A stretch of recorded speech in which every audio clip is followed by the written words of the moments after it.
minutes, on the hour, every hour. This is BBC World.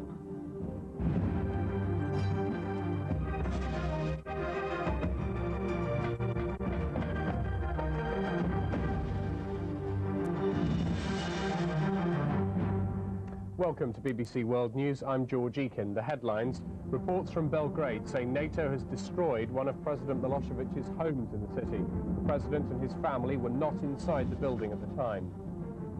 The community of Littleton, Colorado struggled. The Yugoslav news agency is reporting that one of the Belgrade residences of President Milosevic has been hit by a NATO airstrike. The report says neither the president nor his family was there at the time. The agency said the residence had been leveled to the ground. The blasts in the west of the city were followed by heavy anti-aircraft fire. And in western Serbia, Yugoslav television has reported a heavy NATO attack on a petroleum plant in Valjevo. The reports claimed 10 missiles had been fired on the plant and that a nearby hospital had also been damaged. On the line from Belgrade is our correspondent Mike Williams. Mike, what more can you tell us about the strike on the president's home? George, I've just been talking to an official from the Federal Ministry of Information here who confirmed the attack. And he said that the White House in the Belgrade suburb of DokuNJERI was hit sometime after 4 o'clock this morning.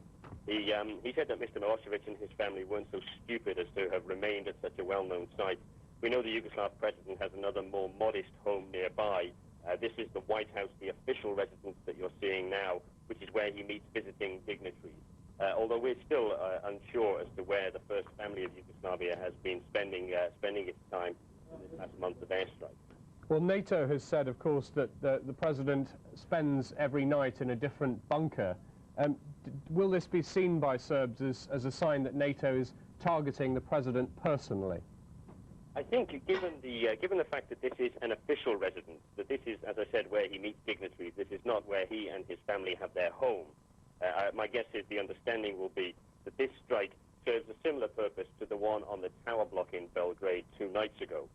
Which was a building associated with the politics of the Milosevic family, with the political party of his wife, and the place that his daughter owns, a radio and television station, also part of that. I think perhaps more symbolic than any attempt to reach the first family themselves, but clearly an attempt to send a very forceful message to President Milosevic and his family that they are the focus of NATO's attention. And also, I would imagine, a parallel message to the people of Yugoslavia, trying to reinforce what NATO has been saying in recent weeks, that individual citizens here, the people of Belgrade and the other towns and cities, aren't themselves the intended target of NATO's air attack. Mike Williams in Belgrade, thank you very much. President Clinton and the British Prime Minister Tony Blair have talked about the possibility of sending in ground troops into Kosovo. The White House says the United States would support any request by NATO's military command to update a study on whether to send in ground troops. But publicly, US officials say they believe airstrikes alone will ultimately succeed in achieving NATO's goals. The NATO Secretary General, Javier Solana, has confirmed that he has told his military command to revise and update plans for the possible deployment of ground troops in Kosovo. Russia's special envoy on Yugoslavia, Viktor Chernomyrdin, has arrived in Belgrade to meet President Slobodan Milosevic. He's expected to propose a ceasefire and the withdrawal of military forces from the province. President Milosevic has said it would be easy to find a solution to the Kosovo crisis. In an interview with an American TV station, he said the conflict could only be solved in direct talks between Yugoslavia and Kosovo Albanians without international mediators. Our correspondent in Washington, John Sopel, has been following the talks between Tony Blair and President Clinton. As Tony Blair arrived in Washington for the summit of NATO leaders, there was talk from a senior British diplomatic source that another 4 or 5 weeks of sustained bombing might have so degraded Serbian forces that ground troops could move into Kosovo. That was played down later by aides to the Prime Minister. Tony Blair, after he arrived at the airport, went straight to the White House for over 2 hours of talks with President Clinton. Out of respect to those who lost their lives in Colorado, there was no film of the 2 men glad-handing, only this photograph. The 50th... The Serbs are doing that, and you're Serbian, aren't you? That you know that you are not responsible. Whether these children understand what is happening in Kosovo and why NATO is attacking their homeland has to be doubted. But 4,000 miles away from the bombing, they're feeling its after effects. They started making fun of Serbians, and they said it right in my face, and that made me cry. My teacher said, Serbia, Serbia, Serbia, that's all you think about, that's all you talk about. And it just hurt my feelings very badly. But back in Washington, after his meeting with President Clinton, Tony Blair has only one concern: how to defeat President Milosevic. John Sopel, BBC News, Washington. Never policy of this country and my policy to expel any citizen of Yugoslavia from any part of this country. I must tell you, when there was a war in Croatia, we protected all Croats in Serbia. We protected, when there was a war in Bosnia, we protected all Muslims in Serbia. We preserved only multi-ethnic state within former Yugoslavia. That is Yugoslavia, Federal Republic of Yugoslavia today, with 26 different national communities. You know that before 24th of March, when they started their damn bombing, and they started their dirty aggression against this country, there was no one single refugee. When they started bombing, refugees appears, of course, as a result of bombing, and everybody knows it. That was the Yugoslav president. The aid agencies are concerned that they might now become a target for Serb forces who've been shelling Kukes. More than 100,000 refugees are there. Now NATO has begun evacuating them to other towns deeper inside the country. These ethnic Albanians from Kosovo, including this tiny baby, are on the move again. This time not at the hands of the Serbs, but of NATO. The Americans and British now say that thousands of refugees who escaped Kosovo and reached Albania haven't in fact escaped the war. Those in camps like these near the border are still within range of Serb gunners, as Slobodan Milosevic's forces attack areas where the Kosovo Liberation Army might be recruiting. Clearly, we don't want them in range of artillery fire. There's been harassment, and clearly, they could become a target. This week, European monitors said the Serbs fired shots across the border just north of the refugee camps. To leave so many already humiliated people in harm's way would make a mockery of NATO's claim that it's fighting this war to protect the innocent. So the alliance is providing helicopters and trucks, and working with aid agencies, will move the refugees to safer areas in the south at a rate of 10,000 a day. Certainly, if there are more arrivals, we just have to match the rate of departures up with the rate of arrivals, otherwise we're in trouble. Pressure on border areas of the massive influx of refugees has been immense. Kukes, for instance, is a town with a population of around 20,000. At one point recently, numbers swelled to 360,000. But the reluctance of some refugees to leave border towns like Kukes is understandable. To move much further south would take them further away from Kosovo, and psychologically, further away from the dream of returning home. At the start of the NATO campaign, Albania said it was willing to take in all those refugees who wanted to come here. But that burden now has to be spread more evenly across the country. Other areas away from the border have to take the strain. Clive Myrie, BBC News, Kukes, northern Albania. The Americans have lost one so far. Cruise missiles are widely estimated to cost $1 million each. Defence analysts are reckoning on 30 a day being used against Yugoslavia. Keeping fighter planes in the air varies from aircraft to aircraft, but it costs about $24,000 an hour to keep a Harrier flying. And the bombs dropped by the aircraft range in price from $50,000 to $160,000 each. The daily cost of the Kosovo airstrikes is estimated to be currently running at $3.2 million a day. Defence and budgetary analysts believe the NATO operation to date has cost around $3 billion. That includes $48 million spent deploying the existing NATO troops in the region. If ground forces were deployed in an invasion, analysts predict a bill of between $4 and $20 billion, depending on the tactics. UNJK haben das Ruder übernommen, haben angeblich sogar eine neue, inoffizielle Regierung im Kosovo gegründet, ohne Rugova und fast ohne ein Volk. Die Skanderbeg-Straße im Zentrum von Tirana. Hier sind die meisten Botschaften angesiedelt, auch die Vertretung der Republik Kosovo. Sie ist zugleich der Sitz der Kosovo-Exilregierung. Diese wird vom politischen Flügel der UÇK dominiert, aber es sind auch andere Parteien darin vertreten, wie die Demokratische Liga von Ibrahim Rugova. Ja, die Kosovaren akzeptieren uns als Regierung, weil es ohne Regierung nicht geht. Wir sind zum Beispiel eine Art Informationszentrum für alle Menschen aus dem Kosovo hier. Mehr als 350.000 Flüchtlinge aus dem Kosovo sind in den zurückliegenden Wochen nach Albanien gekommen. An vielen Orten des Landes treffen sich die Vertriebenen, tauschen Informationen aus. In einem sind sich alle Flüchtlinge einig. Trotz gleicher Sprache ist Albanien nur ihr vorübergehendes Zuhause. Von der Administration hier in Tirana wollen sie sich nicht regieren lassen, sondern, so schnell es geht, ihr eigenes Parlament im Kosovo wählen. Dass sie dabei nicht nur auf die Hilfe der NATO, sondern auch auf die Kämpfer der UÇK setzen, ist klar. Die UÇK ist eine Armee. Sie wird keine politische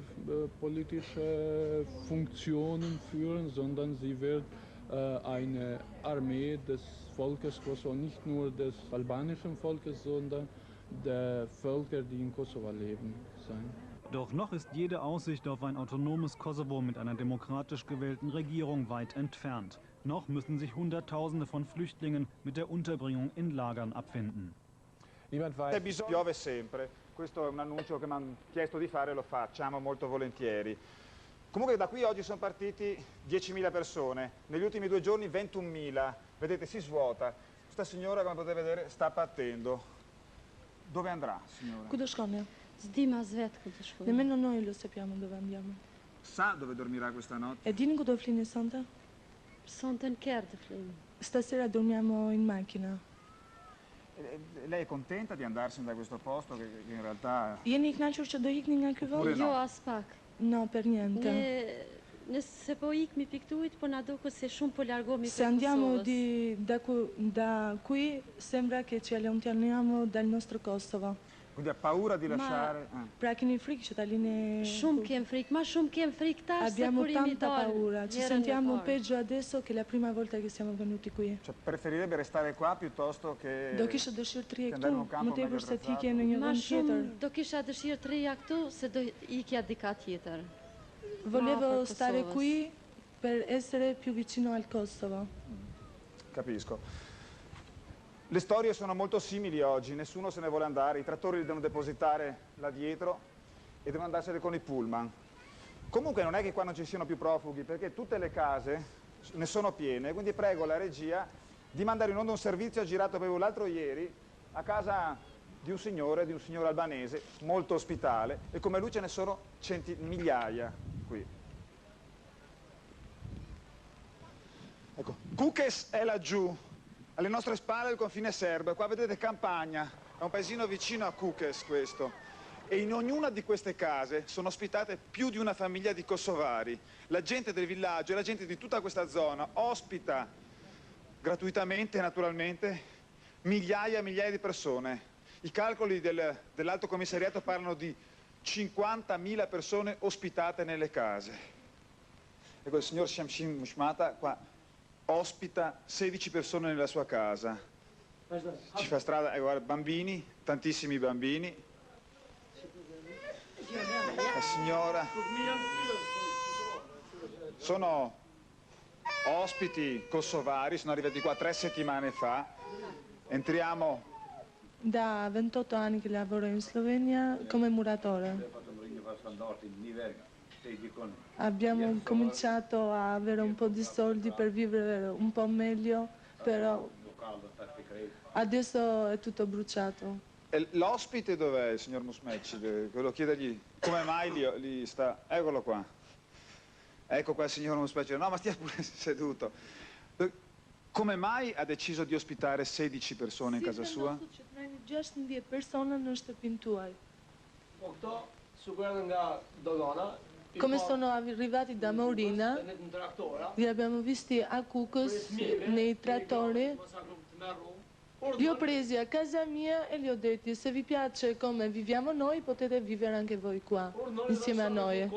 Ci sono molti come lui qui nella regione. Në këtë vend E gjithë fshati ka nga një familje, 2. E gjithë In fshati, tu- Shtiqen, comuna Shtiqen.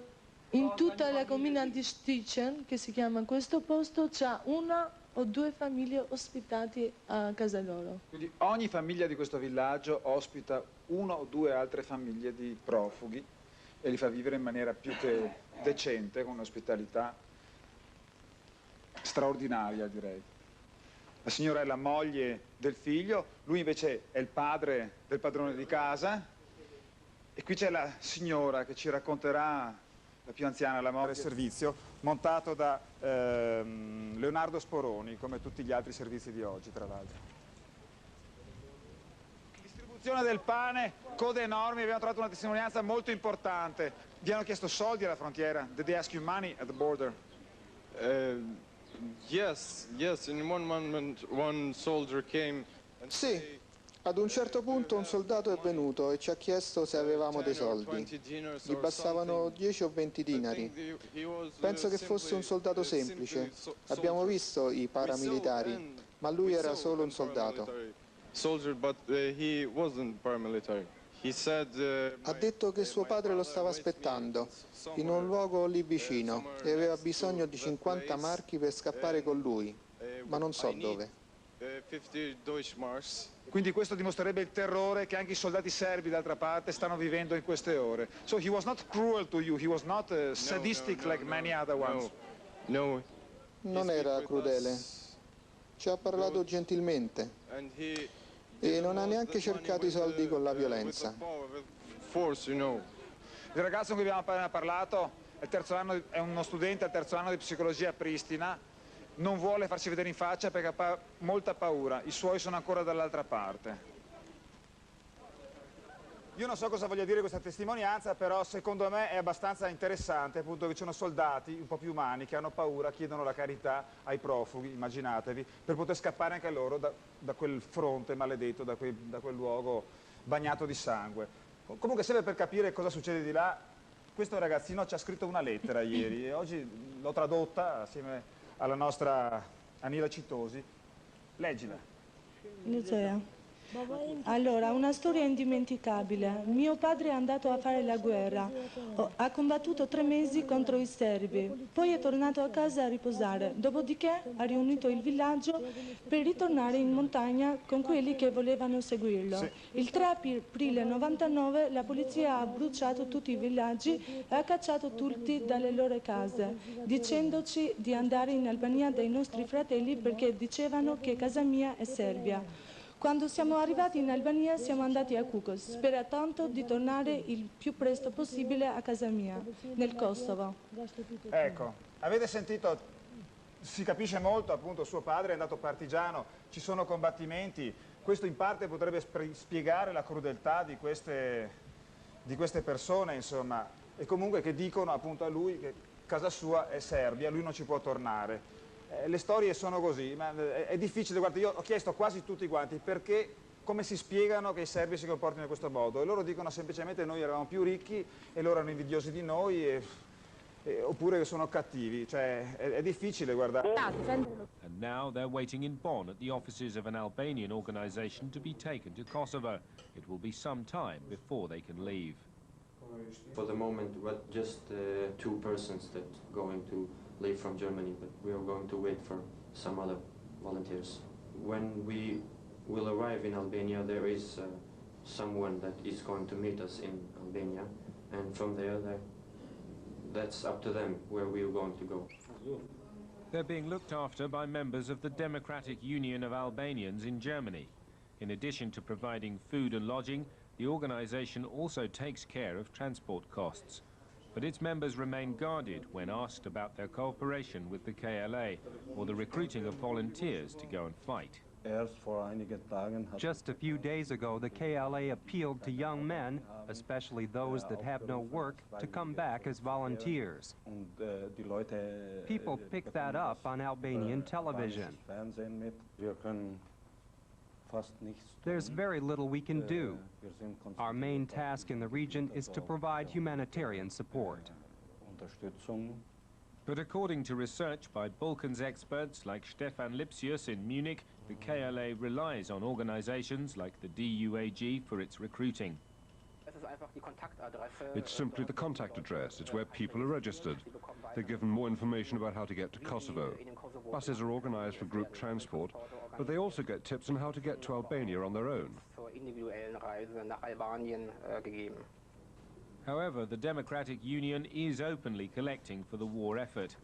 The office is full of receipts for donations. Some of the money is used to buy satellite telephones, but the union says the money sent to Kosovo is used for humanitarian purposes. I don't believe the KLA needs our money. The people in Kosovo are already supporting the KLA themselves.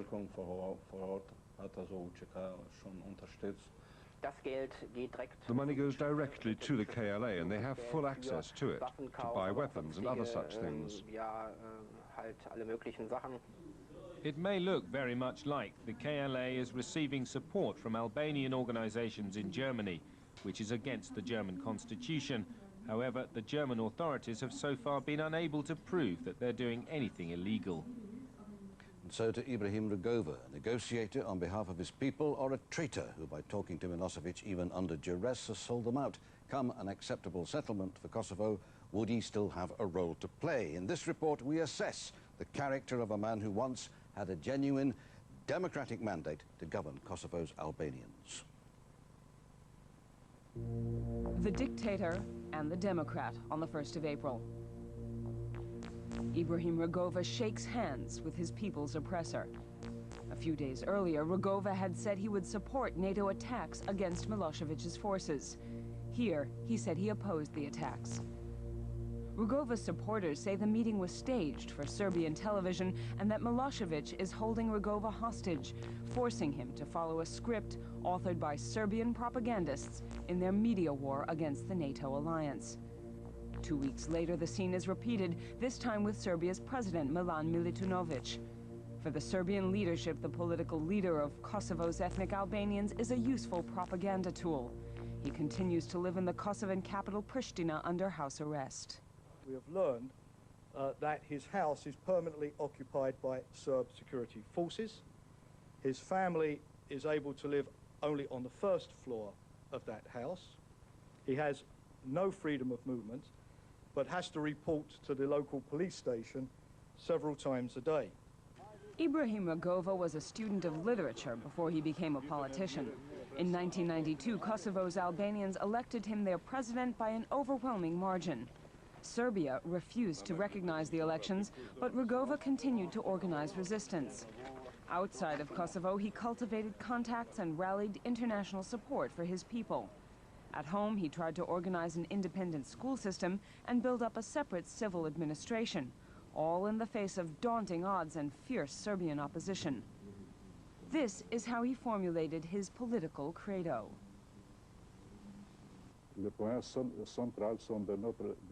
Our primary goal is to re-establish our institutions, our schools, public administration, political offices. That includes setting up our own police to assure our security. Then we'll have a 3-year transitional period to stabilize our economic situation.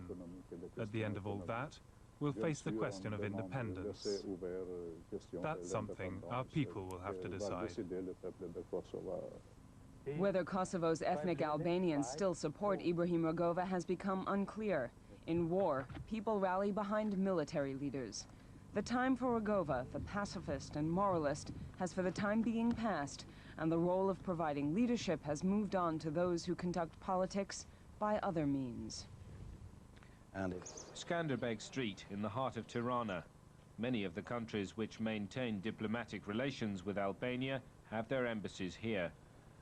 The office of the Republic of Kosovo, which also serves as the seat of the Kosovo government in exile, is just a few meters away from the German embassy.